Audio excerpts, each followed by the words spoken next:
हमने ये सोचा है कि राष्ट्र के हित में और सुरक्षा की दृष्टिकोण से हम राजकुमारी चंद्रकांता का हाथ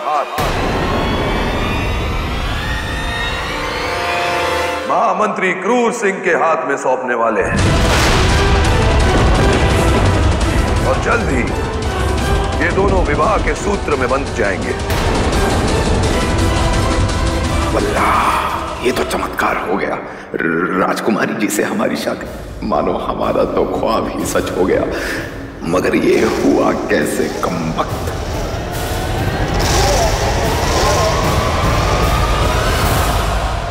महाराज, ये अन्याय है। हमें आपका ये फैसला मंजूर नहीं।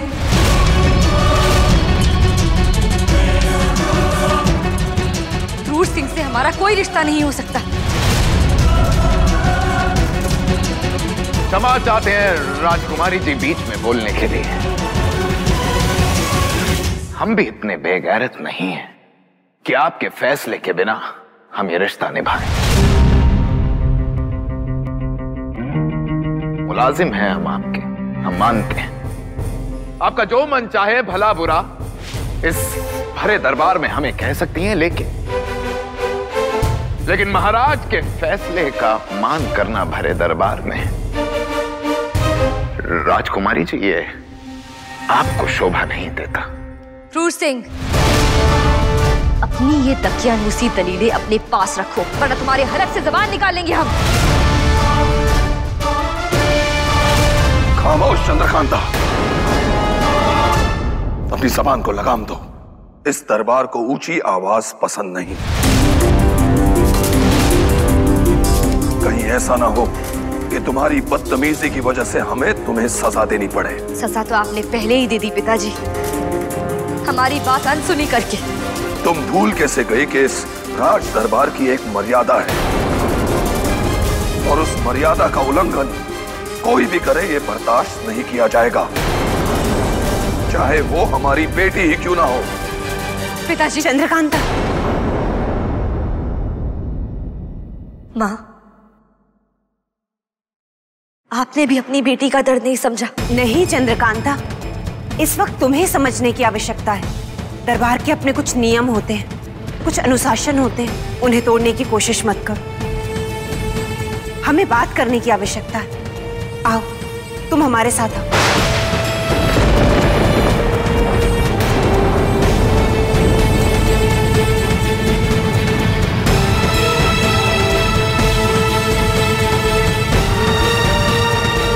क्षमा चाहते हैं।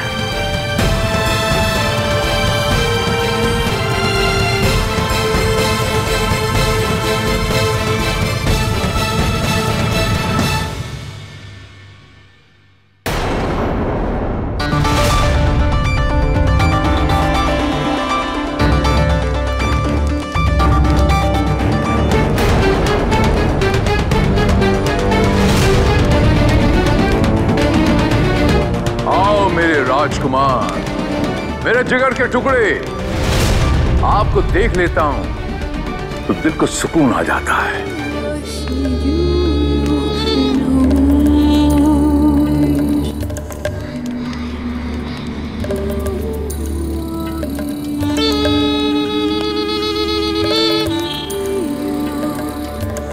हमें भी आपको देख के बहुत खुशी होती है पिताजी, इतनी खुशी कि हम बयान नहीं कर सकते हैं।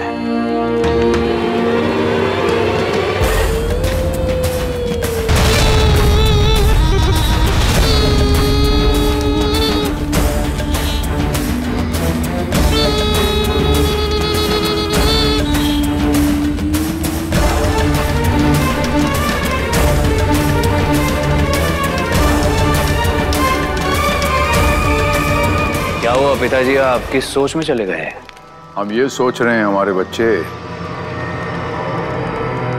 कि औलाद अपने बाप से कब बड़ी हो जाती है पता ही नहीं चलता। हम समझे नहीं। हमारा मतलब ये है कि आप इतने बड़े कब से हो गए कि अपने पिता को मारकर उसके अधिकार छीनने की साजिश रच दी आपने। इस पृथ्वी के सबसे बड़े अय्यार हैं हम। असीम शक्तियों के दाता हैं हम। हमसे कुछ भी छिपा नहीं है। तो आपको सब पता चल ही गया। अब दो रास्ते हैं पिताजी आपके पास। या तो आप हमारे रास्ते से हट जाइए या फिर आमना सामना कीजिए, और जो जीता वो होगा तिलिस्म का हकदार। बोलिए। 120 सालों से इस तिलिस्म के लिए तपस्या कर रहे हैं हम।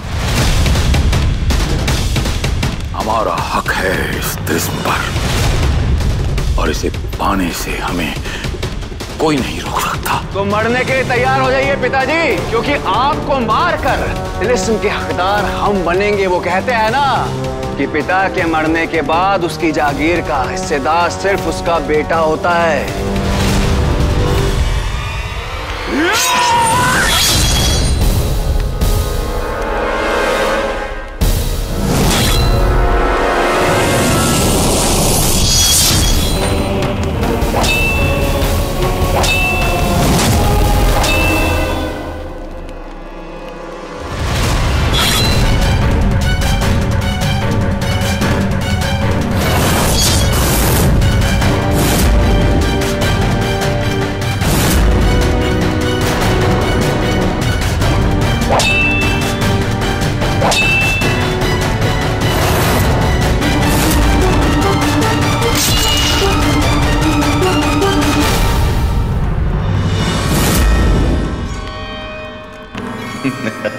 मारे जब तुम्हारा खेल खत्म हो। अपने आप को समझता क्या है क्रूर सिंह? उसने ये सोच भी कैसे लिया कि हम उससे विवाह करेंगे? नहीं, अगर हम इस कहानी का अंत नहीं लिख सकते तो हम इसके पन्ने ही जला डालेंगे।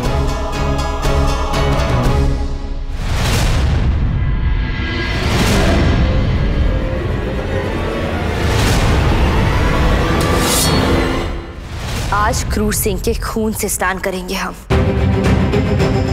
नहीं राजकुमारी जी, हड़बड़ी में लिया कोई भी फैसला ठीक नहीं होता। और वैसे भी अभी हालात हमारे खिलाफ हैं। हम इतने कमजोर नहीं कि हालात हमें जिंदगी में दिशा दिखाएंगे। अगर हालात हमारे पक्ष में नहीं तो हम उन हालात को ही खत्म कर देंगे जो हमारे खिलाफ है। नहीं राजकुमारी जी, अब कैसे करेंगे ये? क्या अब भी आपको नहीं लगता कि महाराज जयसिंह की सोच पर क्रूर सिंह ने कोई माया जाल बिछाया है? क्या अब भी आपको शंका है कि महारानी रत्नकर्मा आपके साथ नहीं, आपके खिलाफ खड़ी है? और इन सब में क्रूर सिंह की ही कोई चाल है। अपने बल से नहीं, अपने कपटी दिमाग से वो सबको मात दे रहा है। वो अपनी बात मनवाने के लिए किसी भी हद तक जा सकता है। अगर हमें इस सच्चाई की तह तक जाना है, आपको हमारे लिए काम करना होगा। आपको महारानी रत्नगर्भा यानी अपनी माँ पर नजर रखनी होगी। तुम ठीक कह रही हो चंपा, पर पहले हमें वीरेंद्र को संदेश भेजना होगा। युवराज, इतनी चोटें? आपने बताया ही नहीं कि विस्फोट में आप जख्मी हो गए थे। तेज सिंह वो योद्धा ही क्या जिसके शरीर पर घाव ना हो। और वैसे भी मामूली से घाव हैं, बढ़ जाएंगे वक्त। बेटे के शरीर पर लगी एक भी खरोंच माँ के कलेजे को नासूर कर देती है। ये सब कैसे हुआ पुत्र? मामूली से घाव हैं माँ, बढ़ जाएंगे। हम तुमसे कुछ पूछ रहे हैं। ये सब कैसे हुआ? माँ, आप क्रूर सिंह ने किया है ये सब। उसकी चाल थी हमें मारने के लिए, पर हमें कुछ हुआ? कुछ नहीं हुआ। आपके सामने खड़े। वो इसलिए क्योंकि जब तक हमारे माँ का आशीर्वाद हमारे सर पर है, आपके बेटे को कुछ नहीं हो सकता।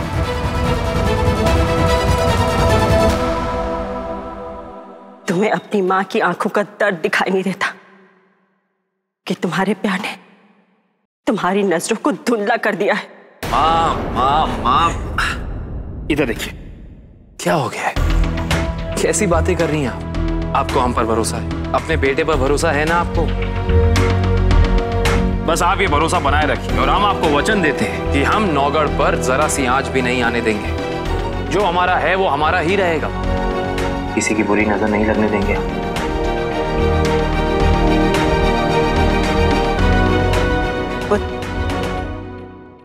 नजर तो लग चुकी है, पर अफसोस की ये बात है कि तुम्हें दिखाई नहीं दे रहा। अगर तुम सचमुच हमारा भरोसा जीतना चाहते हो तो जाओ, जाओ बदला लो अपने पिता की हत्या का, बदला लो अपने भाई की मौत का।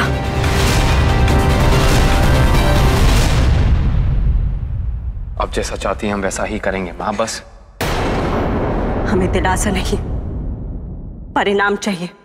हम तुम्हें 3 दिन का वक्त देते हैं। जाओ विजयगढ़ को तबाह कर दो, और जब तक तुम ऐसा नहीं कर लेते हम अनशन पे रहेंगे। अन्न का एक दाना मुंह में नहीं डालेंगे और पानी एक घूंट भी नहीं पिएंगे।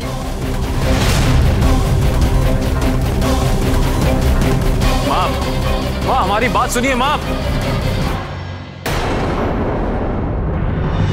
मुखर हो, जल्दी चलो। शिवदत्त ने महाराज मारीच पर हमला कर दिया है। चलो। रुक जाओ।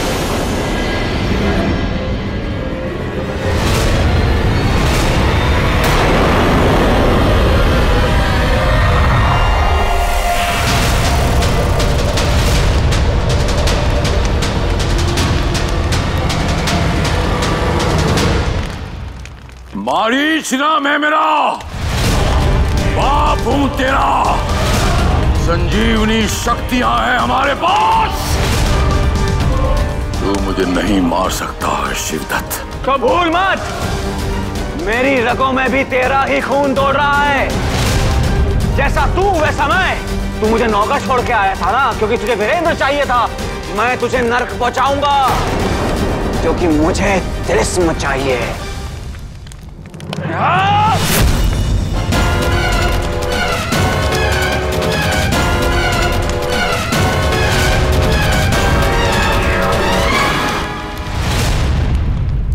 मेरे स्वामी तक पहुंचने से पहले मुझसे लड़ना होगा। हमारे मार्ग से हट जाओ वरना।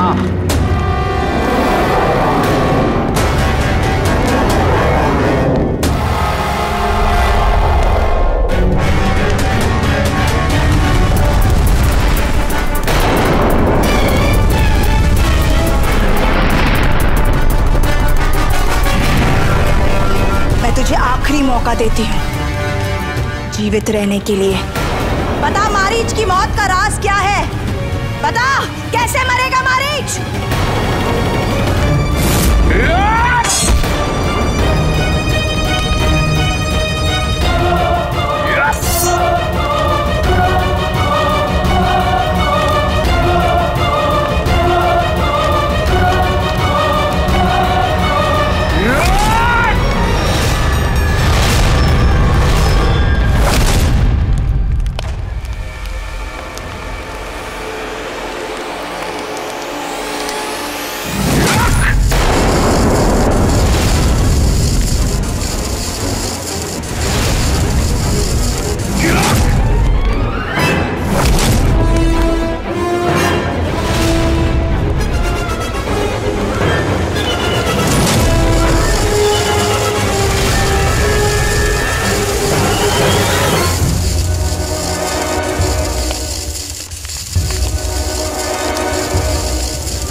मुझसे तू है, तुझसे मैं नहीं हूं। तेरा वजूद, तेरी पहचान मुझसे है।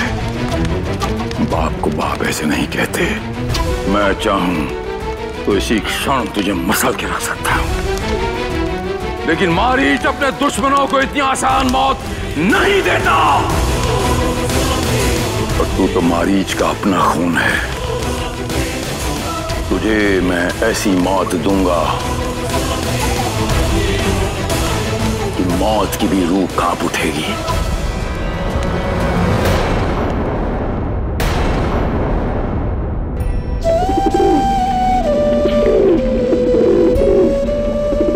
वीरेंद्र, अब हमसे और सहन नहीं होता, हमें यहाँ से ले चलो।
सुरंग में जो चीज हमारे पांव में चुभी थी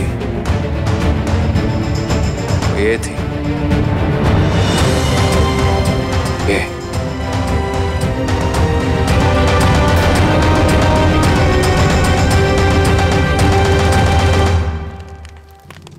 युवराज, आप यहाँ? हम आप ही से मिलने आ रहे थे तेज सिंह। आदेश भिजवा दिया होता, मैं खुद चला आता आपसे मिलने के लिए। तेज सिंह, हम आपको आदेश लेने वाला यार नहीं मानते, बल्कि हम आपको अपना दोस्त, अपना अजीज मानते हैं। दरअसल हमें आपसे एक जरूरी बात करनी थी। सुरंग में जाते वक्त हमारे जूते में कुछ चुभा था। उस वक्त हमने ध्यान नहीं दिया, लेकिन अभी जब हमने अपना जूता देखा तो उसके नीचे हमने इसे पाया। ये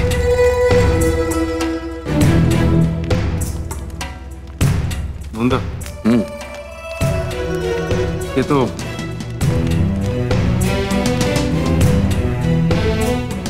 तो विजयगढ़ की प्रसिद्ध कारीगरी है। विजयगढ़? जी युवराज, ऐसी नक्काशी नौगढ़ में देखने को नहीं मिलती। विजयगढ़ में ही ऐसे कुछ जौहरी हैं जो इतना पेचीदा काम करते हैं। देखिए, ये खानदानी है, जरूर किसी शाही परिवार का होगा।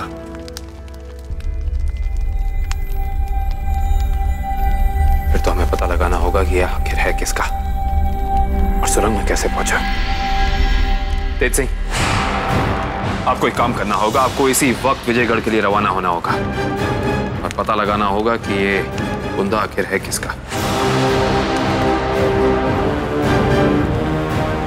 क्या गए युवराज? विजयगढ़।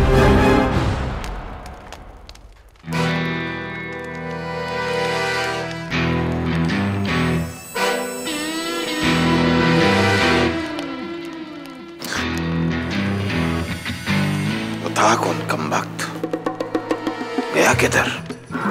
हुजूर, यही तो राज की बात है। क्रूर सिंह, महारानी, आप और यहाँ? सवाल पूछने का अधिकार सिर्फ हमारा है। तुम दोनों हमारे कक्ष के बाहर क्या कर रहे हो? कक्ष के बाहर? महारानी, वो दरअसल हमें बिल्ली की आवाज आई थी, है ना? हाँ, तो बिल्ली को भगाने के लिए हम आए, तो हमने चूचू किया और वो भागी।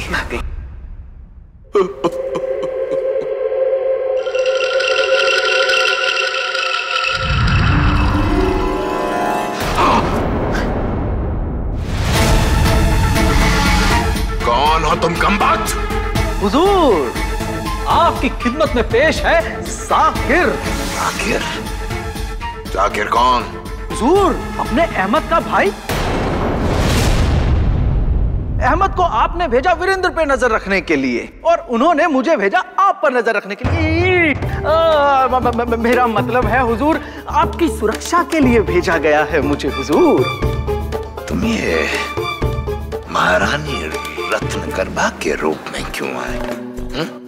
हम हमने देखा कि नाजिम को राजकुमारी चंद्रकांता जाने ही नहीं दे रही है, और ऊपर से अरे हमारे महाराज सभा में पधार चुके हैं, तो हुजूर हमसे रुका ना गया।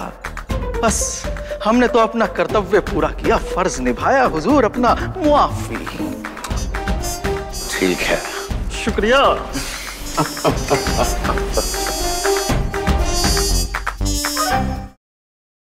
कमबख्तो, तुम दोनों हमारी बात गौर से सुनो। जल्दी हमारी राजकुमारी जी से शादी होने वाली है, और हमारी शादी में हमें कोई भी अड़चन नहीं चाहिए। जाकिर, तुमने सही मौके पर आकर स्थिति को संभाला, ये एक काबिल यारी का सबूत देता है। हम खुश हुए। अब आगे से नाजिम की तरह तुम भी हमारी सेवा में रहोगे। पीछे अपनी औकात मत भूलो, समझे?